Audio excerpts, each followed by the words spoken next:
आर्यवन विकास farm trust के माननीय उप प्रधान जी, भाई लाल जी, विद्यार्थीगण, धार्मिक संजय वृंद।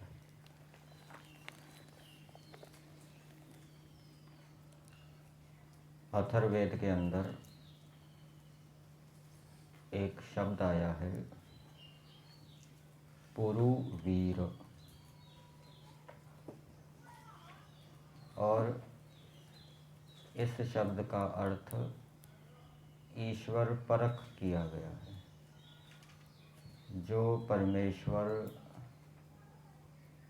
बहुत वीरों को उत्पन्न करने वाला है इस सृष्टि के अंदर, वो वीर कैसे हैं उनके विषय में उदाहरण दिया है।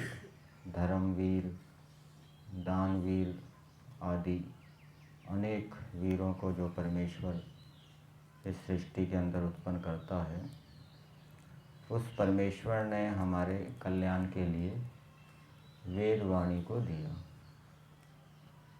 और ये वेद वाणी हमेशा नूतन रहती है, नई रहती है, नूतन। तीनों कालों में ये वेद वाणी संसार के लिए, संसार के प्राणियों के लिए हितकारी है। वेद वाणी हमें ये सिखाती है पुरुषार्थी बनो। वेद वाणी हमें द्रोह करना नहीं सिखाती, ईर्ष्या द्वेष करना नहीं सिखाती। वेद वाणी हमें परस्पर प्रेम से रहने के विषय में सिखाती है। वेद वाणी सिखाती है कि हमें क्रोध नहीं करना चाहिए, लोभ नहीं करना चाहिए। वेद वाणी सिखाती है हमें आलस्य प्रमाद नहीं करना चाहिए, पुरुषार्थी होना चाहिए। और वेद के अंदर अनेक उदाहरण दिए गए हैं, और उन उदाहरणों के माध्यम से मनुष्यों को प्रेरणा दी गई है कि आपको ऐसा बनना चाहिए। कुएं का उदाहरण दिया है। मनुष्यों को, ईश्वर के उपासकों को कुएं के समान गंभीर होना चाहिए। समुद्र का तो उदाहरण देते हैं, कुएं का उदाहरण भी दिया गया है, अवता। और मनुष्यों को मेघ के जल के समान, मेघ से बरसने वाले जल के समान पवित्र होना चाहिए। ये वेद वाणी हमें सिखाती है। हमारे शरीर के अंदर अनेक देवों का निवास है, और ब्रह्मचर्य सूक्त के अंदर एक मंत्र में आया है, तस्मिन् देवाः सम्मनसो भवन्ति। अर्थात जो ब्रह्मचर्य का पालन करता है तो देव उसके अनुकूल हो जाते हैं। एक देव, महादेव हमारे शरीर के अंदर है, जिसके 4 सींग हैं, 3 पैर हैं, 2 सिर हैं, 7 हाथ हैं, और वो 3 प्रकार से बंधा हुआ है। ऐसा देव, महादेव हमारे शरीर के अंदर है। कैसा? 4 सींग, 3 पैर, 2 सिर, 7 हाथ, और 3 प्रकार से जो बंधा हुआ है। ऐसा महान देव हमारे शरीर के अंदर, मनुष्यों के अंदर प्रविष्ट हो रहा है। और वो देव कैसा है? वो वृषभ है, वो सुखों की वर्षा करने वाला है। तो यदि हम उस देव को अनुकूल कर लेंगे तो वो देव हमारे ऊपर सुखों की वर्षा करेगा। तो वो महान देव कौन है? वेद का आदेश है कि उस देव को अनुकूल बनाओ, उसके साथ साम्य को स्थापित करो। तो वो देव है शब्द। चार जिसके सींग है, चार सींग कौन से हैं? नाम, आख्यात, उपसर्ग और निपात। तीन जिसके पैर हैं, निपात। तीन जिसके पैर हैं, भूतकाल, भविष्यत्काल और वर्तमान काल। दो जिसके सिर हैं, दो प्रकार के शब्द स्वीकार किए गए हैं संस्कृत व्याकरण के अंदर। एक नित्य शब्द और दूसरा कार्य शब्द। कार्य शब्द जो उत्पन्न होता है, जो ध्वनि रूप होता है, और नित्य शब्द जो हमारे ज्ञान में रहता है, बुद्धि में रहता है, जिसको स्फोटात्मक शब्द कहते हैं। ये दो सिर वाला है, नित्य और कार्य, ये दो इसके सिर हैं। और 7 इसके हाथ हैं, 7 विभक्तियाँ इसके हाथ हैं। और 3 प्रकार से ये बंधा हुआ है, कंठ से, छाती से और सिर से। इन तीन के सहयोग से जिसका उच्चारण किया जाता है। तो वेद का आदेश है कि इस देव को, जो महान देव तुम्हारे शरीर के अंदर प्रविष्ट है, इस देव को अनुकूल बनाकर सुखों को प्राप्त करो। तो इस शब्द को हमें जानना चाहिए, और शब्द को जानने के लिए क्या करना चाहिए? संस्कृत आदि, व्याकरण आदि पढ़ना चाहिए, उनके नियमों को जानना चाहिए। तो वेद हमें सिखाता है। सिखाने का मतलब क्या होता है? शिक्षा देता है। शिक्षा देता को ही दूसरे शब्दों में क्या कहते हैं? सिखाता है। तो वेद के अनुकूल हमें चलना चाहिए। वेद हमें कर्मों के विषय में भी अनेक शिक्षाएं देता है। यजुर्वेद का 34वां अध्याय हमारा चल रहा है। कल हमने मंत्र संख्या 26 के ऊपर विचार किया था। इस मंत्र में सूर्य के बारे में बताया गया है, सूर्य की विशेषताएं बताई है, और मनुष्यों को ये प्रेरणा दी है कि जैसे सूर्य सबको सुख देने वाला है, वैसे तुम भी हो। जैसे सूर्य चोर डाकुओं की निवृत्ति करने वाला है, वैसे मनुष्यों को भी चोर डाकुओं का तिरस्कार करना चाहिए। उनको चोरी डकैती डालने का अवसर ही ना मिले, अथवा यदि वो चोर डकैती करते हैं तो उनको दंड देना चाहिए। और जो सूर्य है, वो जो धार्मिक व्यक्ति हैं, संयमी हैं, उनको सुख देने वाला होता है, और जो पापी व्यक्ति हैं उनको संताप देने वाला होता है। इसी प्रकार से मनुष्यों को भी संसार के अंदर धार्मिक मनुष्यों का सत्कार करना चाहिए, और जो दुष्टाचारी हैं उनका तिरस्कार करना चाहिए। ये सूर्य हमारी दूसरी आँख है, ठीक है। जैसे सूक्ष्म शरीर स्थूल शरीर के बिना काम नहीं कर सकता, ऐसे ये जो हमारी आँख है शरीर के साथ जुड़ी हुई, ये भी सूर्य के बिना कार्य नहीं कर सकती। इस दूसरी आँख के माध्यम से हम ईश्वर के बनाए हुए संसार को देखते हैं। आज का मंत्र है मंत्र संख्या 27।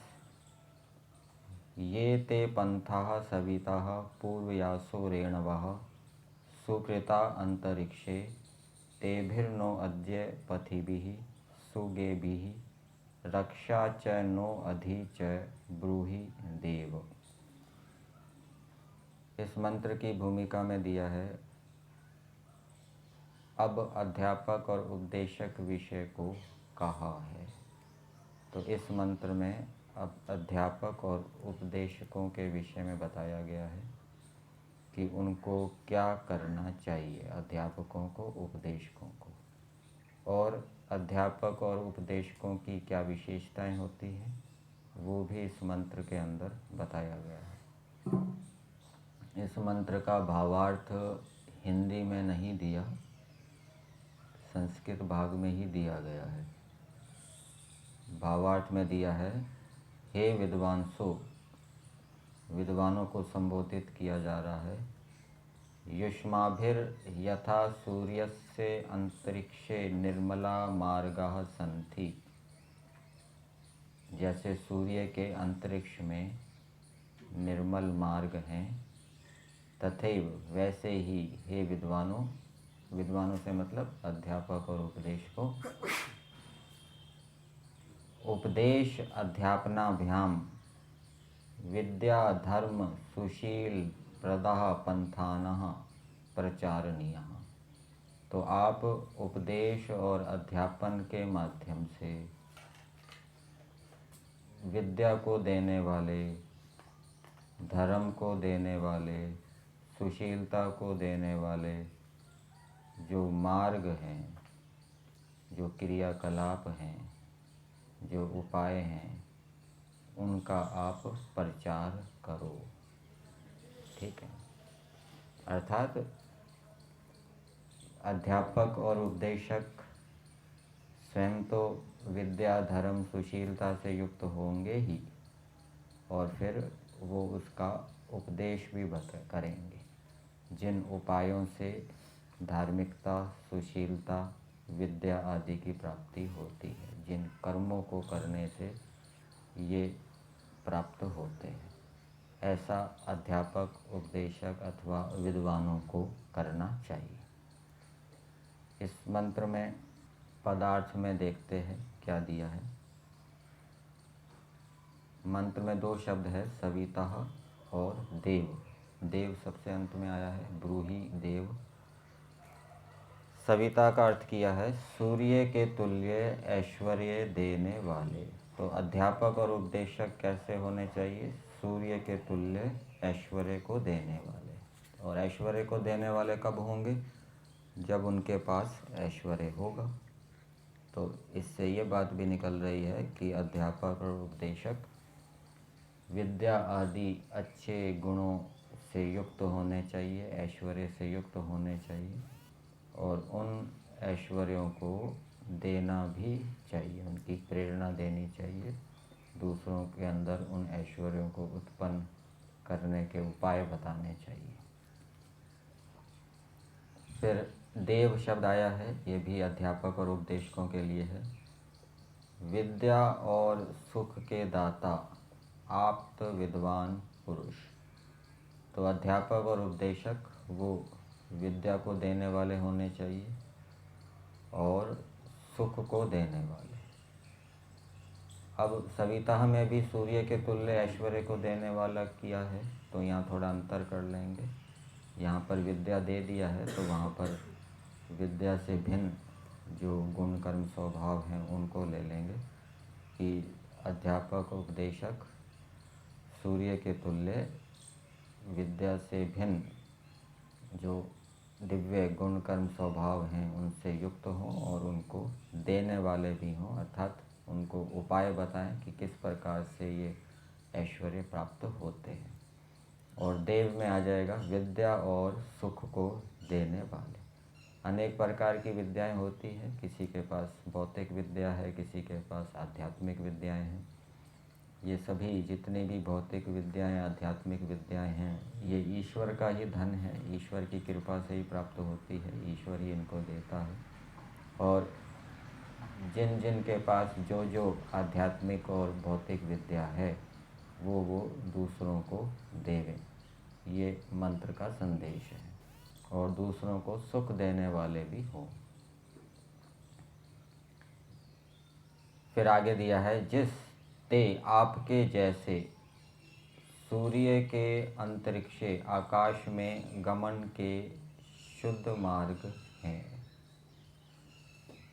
मतलब कि जो सूर्य अपने कक्ष में घूमता है तो प्राय उसमें कोई बाधा नहीं आती। ये निर्मल मार्ग का अर्थ समझना चाहिए। जैसे हम रास्ते में जाते हैं तो कई बाधाएं आ जाती है, ट्रैफिक जाम हो जाता है, कोई एक्सीडेंट हो जाता है, ठीक है ना। तो सूर्य के विषय में ऐसा नहीं है, प्राय कम ही बाधाएं आएगी, और बाधाएं आ जाएगी तो वो दूर हो जाएगी। तो जैसे सूर्य के आकाश में गमन के शुद्ध मार्ग हैं, वैसे जो पूर्व्यासः पूर्वज आप्तजनों ने सेवन किए अरेणवः धूलि आदि रहित सुकृतः सुंदर सिद्ध किए मार्ग हैं, उनको उन मार्गों से हमको ले चलिए। कौन से मार्गों से? जिन मार्गों पे पूर्वज आप्तजन चले। इसके लिए इतिहास की जानकारी भी होनी चाहिए।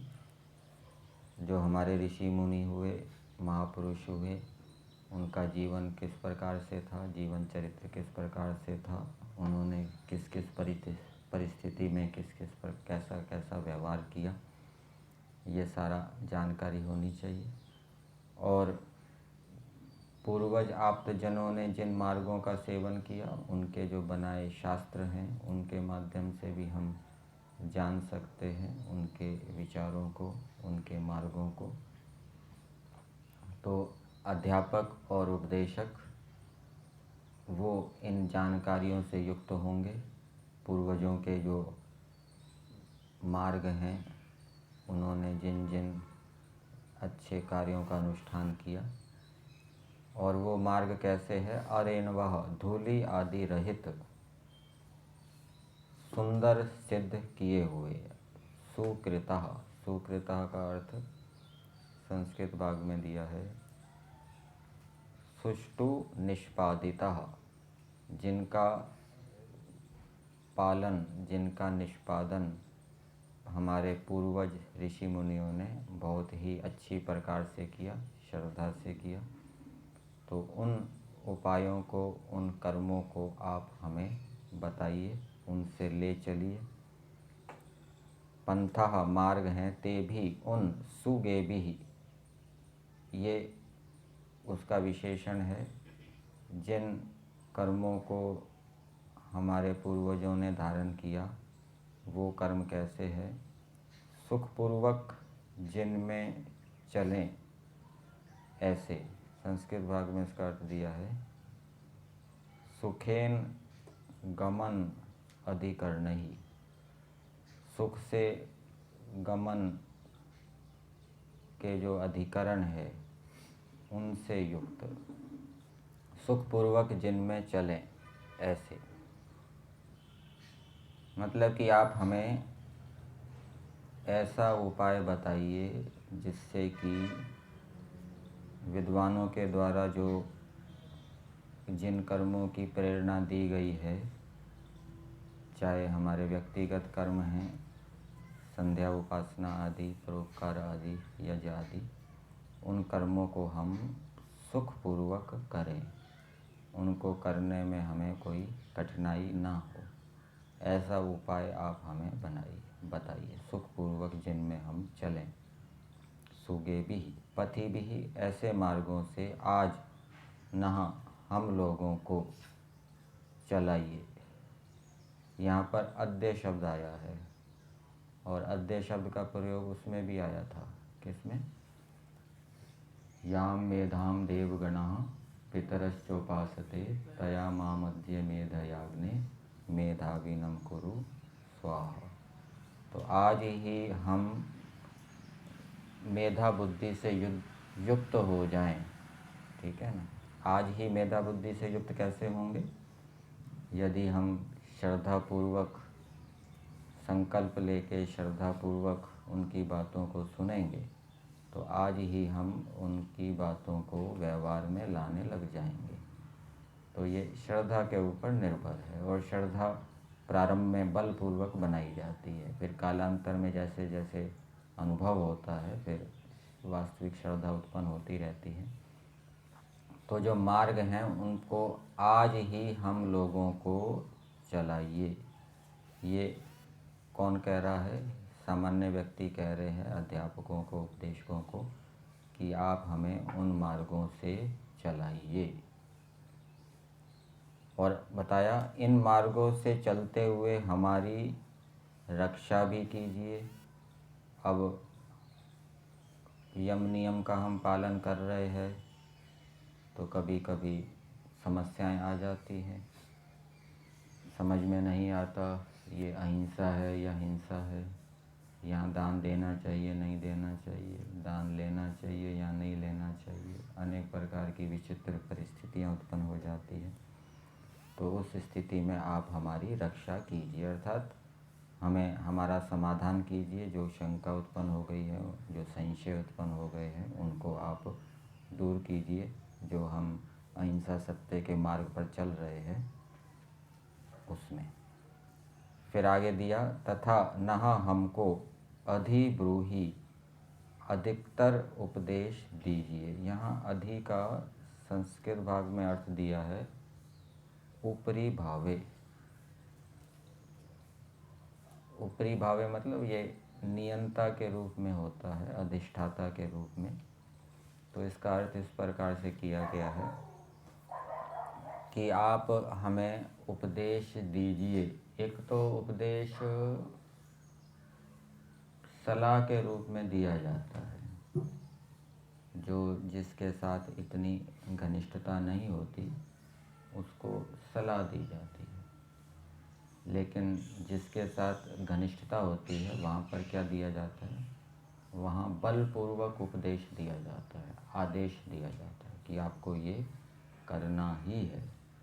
तो ये अधि ऊपरी भावे है, मतलब कि आप हमारे अधिष्ठाता हैं, आप हमारे नियंता हैं, अधिकारी हैं, तो आप हमें बलपूर्वक उपदेश दीजिए, सलाह न दीजिए, आदेश दीजिए। और ना करें, आदेश में क्या होता है? यदि ना किया जाए तो दंड का विधान। और सलाह में क्या होता है? करे ना करे, वहाँ तो दंड का विधान नहीं होता।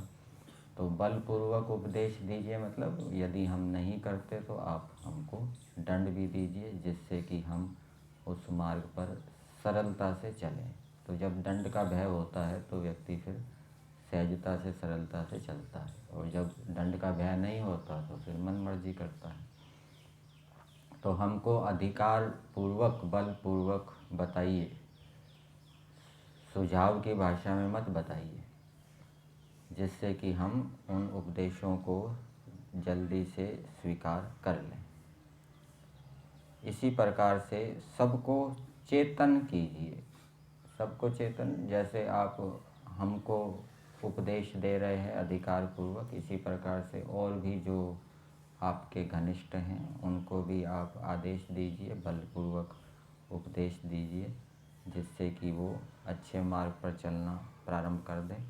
और फिर अच्छे मार्ग पर चलते हुए कोई समस्या आती है, संशय उत्पन्न होता है, तो उनका आप समाधान कीजिए।